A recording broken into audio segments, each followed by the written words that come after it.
Christopher Bell, boy, is he going to be a championship contender this year and in the future? Just keeps getting better and better. The 2025 NASCAR All-Star Race at North Wilkesboro Speedway delivered one of the most memorable finishes in recent history. Christopher Bell captured the checkered flag and the $1 million prize, narrowly defeating Joey Logano in a dramatic battle that left fans on their feet and Logano visibly frustrated. The Joe Gibbs racing driver secured his first All-Star Race victory, while Logano, who led a race-high 139 laps, had to settle for second place after a controversial promoter's caution changed the complexion of the race.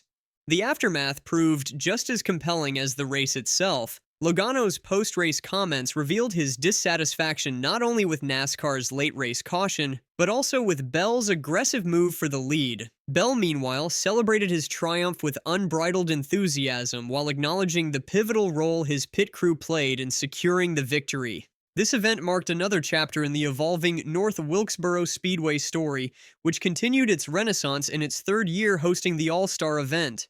The race featured a record 18 lead changes, showcasing the kind of action fans had hoped to see when NASCAR returned to the historic short track. The 2025 All-Star Race established itself as one of the most competitive in the event's 41-year history. The race featured 8 different leaders and 18 lead changes, breaking the previous record of 13 set in 2016. Pole sitter Brad Keselowski and Joey Logano traded the lead twice in the first 10 laps, setting the tone for the evening. In the first half alone, 6 drivers led the race with 10 lead changes, surpassing the total for the past 2 All-Star races combined. The event began with Keselowski holding the lead through the opening laps despite pressure from Logano. The first caution came when Daniel Suarez hit the wall after his right front tire failed. On the ensuing restart, William Byron seized the lead from Keselowski, who dropped to 7th place. After 82 laps, Logano moved to the front of the field. A competition caution at lap 100 gave Bell his first opportunity to demonstrate his pit road prowess. His number 20 team executed a quick stop, putting him in position to challenge for the lead. The race continued with multiple cautions, including one for Keselowski hitting the wall with 75 laps remaining, ending his bid for victory after leading 62 laps. The pivotal moment came when Marcus Smith, CEO of Speedway Motorsports, exercised his option to throw the promoter's caution on lap 217. Michael Waltrip dramatically waved and then dropped the yellow flag onto the track from the flag stand. This caution, which came shortly after Kyle Larson hit the wall, created a strategic dilemma for the leaders. Bell opted for fresh tires during the caution period, while Logano, along with teammate Ryan Blaney and a few others, stayed out on older tires. This decision ultimately shaped the race's outcome. Bell restarted 6th, but quickly worked his way through traffic. After several laps of intense side-by-side racing, Bell finally completed the pass for the lead with 10 laps remaining. He crossed the finish line 0.829 seconds ahead of Logano, securing the victory and the $1 million prize.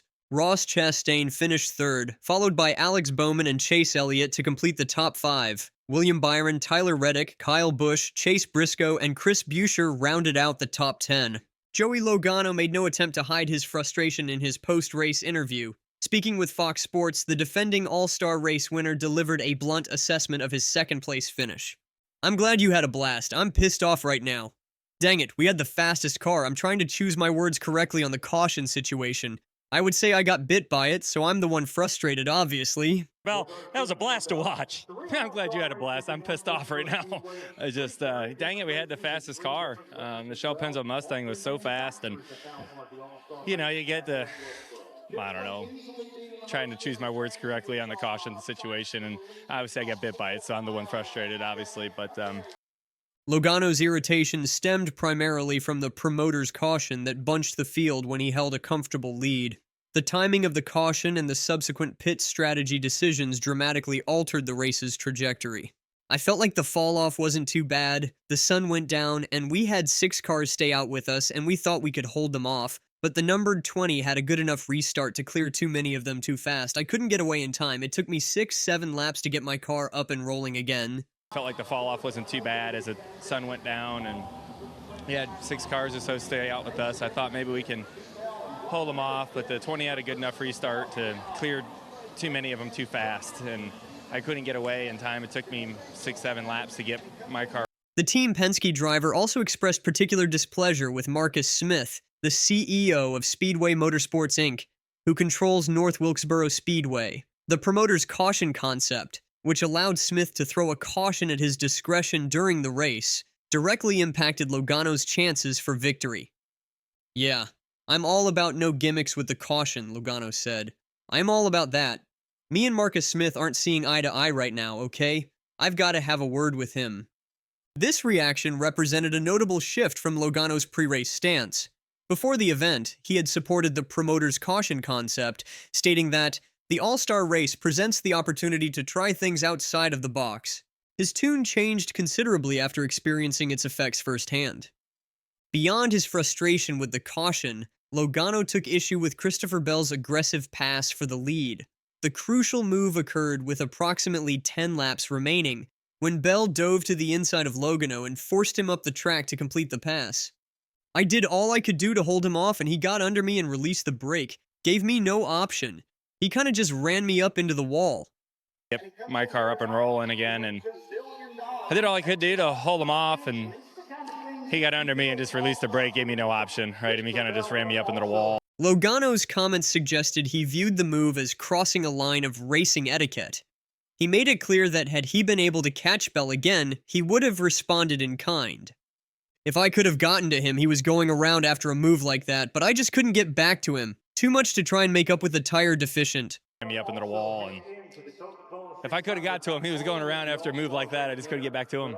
Just too much to try to make up with the tire deficit. So. In a later media session, Logano elaborated on his feelings about Bell's move and how it might influence their future on-track interactions. When asked how he would handle racing Bell moving forward, Logano said, "I'll race him the same way, that's all it is. This race is for $1 million, I get it. But we race each other every week. We're like elephants, we don't forget anything." Oh, I just race them the same way. That's all it is. I mean, like you said, we race for $1 million. You know, I get it.